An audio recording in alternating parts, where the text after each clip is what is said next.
Hydraa commissioner ఏవి రంగనాథ్ను పదవి నుంచి తొలగించాలంటూ తెలంగాణ హైకోర్టు సింగిల్ బెంచ్ ఇచ్చిన సంచలన తీర్పుపై రేవంత్ రెడ్డి ప్రభుత్వం సిద్ధమవుతోంది. ఢిల్లీలో ఉన్న సీఎం రేవంత్ రెడ్డి అంశంపై ఉన్నతాధికారులతో మాట్లాడారు. ఇంటెలిజెన్స్ చీఫ్ ను ఢిల్లీకి రమ్మని పిలుపునిచ్చారు.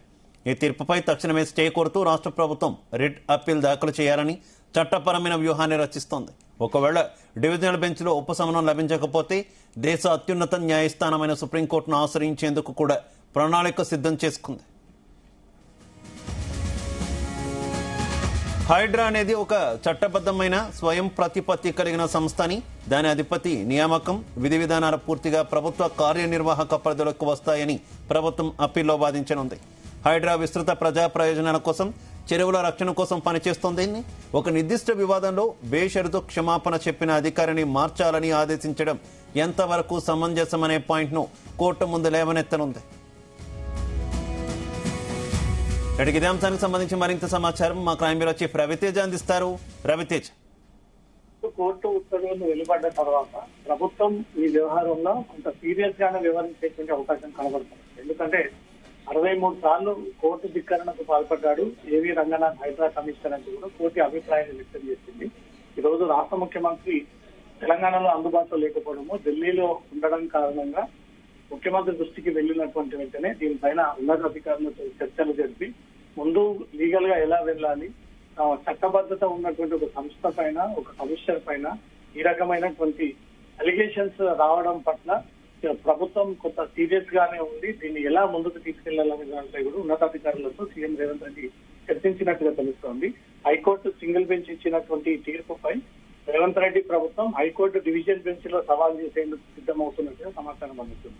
ఢిల్లీలో ఉన్నటువంటి సీఎం రేవంత్ రెడ్డి ఈ అంశం పైన ఉన్నతాధికారులతో చర్చించి ఇంటెలిజెన్స్ చీఫ్ ని ఢిల్లీకి రావాలి అంటూ కూడా ఇప్పటికే సమాచారాన్ని అందజేసినట్టుగా తెలుస్తుంది. ఈ తీర్పు పైన తక్షణమే స్టే కోరుతూ రాష్ట్ర ప్రభుత్వం రిట్ అప్పీల్ కి దాఖలు చేసేటువంటి చట్టపరమైనటువంటి వ్యూహాన్ని రచిస్తున్నట్టుగా తెలుస్తుంది. ఒకవేళ డివిజన్ బెంచ్ లో ఉపశమనం లభించకపోతే దేశ అత్యున్నత న్యాయస్థానమైనటువంటి సుప్రీంకోర్టు సైతం ఆశ్రయించేటువంటి ఆలోచనలో తెలంగాణ ప్రభుత్వం ఉన్నట్టుగా సమాచారం అందుతుంది. హైడ్రా అనేది ఒక చట్టబద్ధమైనటువంటి స్వయం ప్రతిపత్తి కలిగినటువంటి సంస్థ అని, దాని అధిపతి నియామకం మరియు విధి విధానాలు పూర్తిగా ప్రభుత్వం కార్యనిర్వాహక పరిధిలో వస్తాయంటూ కూడా ప్రభుత్వం అప్పీలులో ఈ అంశం వాదించేటువంటి అవకాశం కనబడుతోంది. హైడ్రా విస్తృత ప్రజా ప్రయోజనాల కోసం, చెరువుల రక్షణ కోసం పనిచేస్తుందని ఒక నిర్దిష్ట విధానంలో బేషరతు క్షమాపణ చెప్పిన అధికారిని మార్చాలని ఆదేశించడం ఎంతవరకు సమంజసమైన పాయింట్స్ లో కోర్టుకి ఈ విషయాన్ని ప్రభుత్వం తరఫున న్యాయవాదులు కోర్టుకి ఈ విషయాన్ని విన్నపించుకునేటువంటి అవకాశం ఉంది. సింగిల్ బెంచ్ ఇచ్చినటువంటి తీర్పుని సవాల్ చేసి డివిజన్ బెంచ్ కి వెళ్లాలని, ఏ రకంగా దీనిపైన స్టే విధించాలంటూ మాత్రం రాష్ట్ర ప్రభుత్వం ఈ కోణంలో ఆలోచన చేపడతా ఉంది.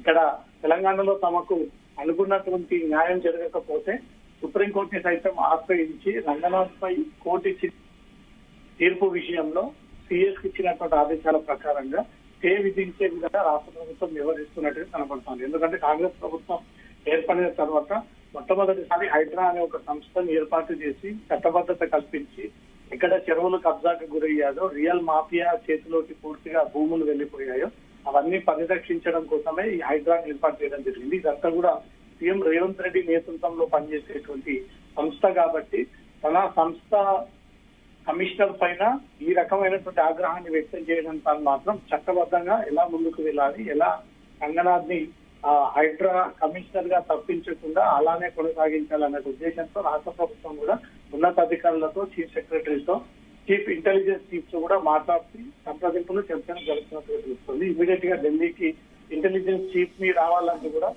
రాష్ట్ర ముఖ్యమంత్రి ఈ ఆదేశాలను జారీ చేశారు. కాబట్టి ఈ రోజు ఇంటెలిజెన్స్ చీఫ్ ఢిల్లీకి వెళ్లేటువంటి అవకాశం ఉంది. ఇంటెలిజెన్స్ చీఫ్ అక్కడ చేరుకున్న తర్వాత హైడ్రా కమిషనర్ పై వచ్చినటువంటి ఈ ఆరోపణలు, కోర్టు నిర్ణయాన్ని చర్చించిన తర్వాత ఎలా ముందుకు వెళ్ళాలనే దానిపై కూడా ఈ రోజు నిర్ణయం తీసుకునేటువంటి అవకాశం ఉంది.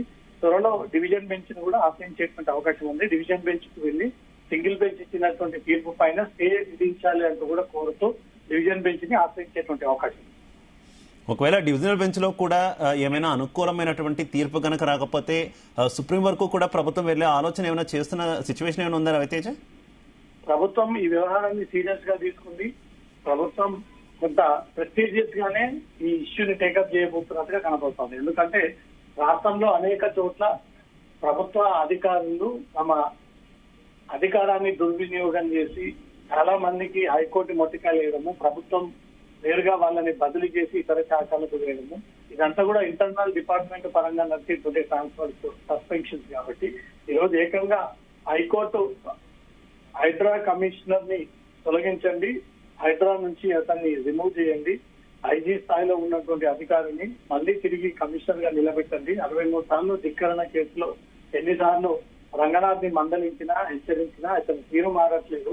ప్రైవేట్ భూములకు వెళ్లి ప్రైవేట్ వ్యక్తుల పైన దౌర్జన్యం చేసి ఇది ప్రభుత్వ భూమి అంటూ కూడా క్లెయిమ్ చేసే ప్రయత్నం చేస్తా ఉన్నారు. ముందుగా హైడ్రా అనేది చెరువుల పరిరక్షణ కోసం బఫర్ జోన్ ఒకటి, లేక్ జోన్ పరిధిలో ఉన్నటువంటి భూములని కాపాడడానికి ఏర్పాటు చేస్తే ఆ తర్వాత రియల్ మాఫియా లాగా వాటిలో కూడా ఎంటర్ అయ్యి దాంతో కూడా హైడ్రా పూర్తిగా ఇన్వాల్వ్ అయ్యి దాంట్లో ప్రైవేట్ ల్యాండ్ ని కాస్త గవర్నమెంట్ ల్యాండ్స్ కింద అంటూ కూడా రకరకాలుగా రంగనాథ్ ఈ ఇష్యూస్ తో ఇన్వాల్వ్ అయి ఉన్నారు. కాబట్టి వీటన్నిటినీ కోర్టు ఎప్పటికప్పుడు ఆ వివరాలను సేకరించి ఈ వివరాల ఆధారంగా చీఫ్ సెక్రటరీకి నోటీసులు జారీ చేసి హైడ్రా కమిషనర్ రంగనాథ్ ఇమీడియట్లీ ఆ పదవి నుంచి తొలగించండి అంటూ కూడా ఆదేశాలు ఇచ్చారు. కాబట్టి దీన్ని దృష్టిలో పెట్టుకొని రాష్ట్ర ప్రభుత్వం సింగిల్ బెంచ్ ఇచ్చినటువంటి తీర్పుని సవాల్ చేస్తూ డివిజన్ బెంచ్ ఆ తర్వాత అక్కడ కూడా న్యాయం దొరకకపోతే సుప్రీంకోర్టుని ఆశ్రయించేటువంటి అవకాశం ఉంది. Right, okay, thank you.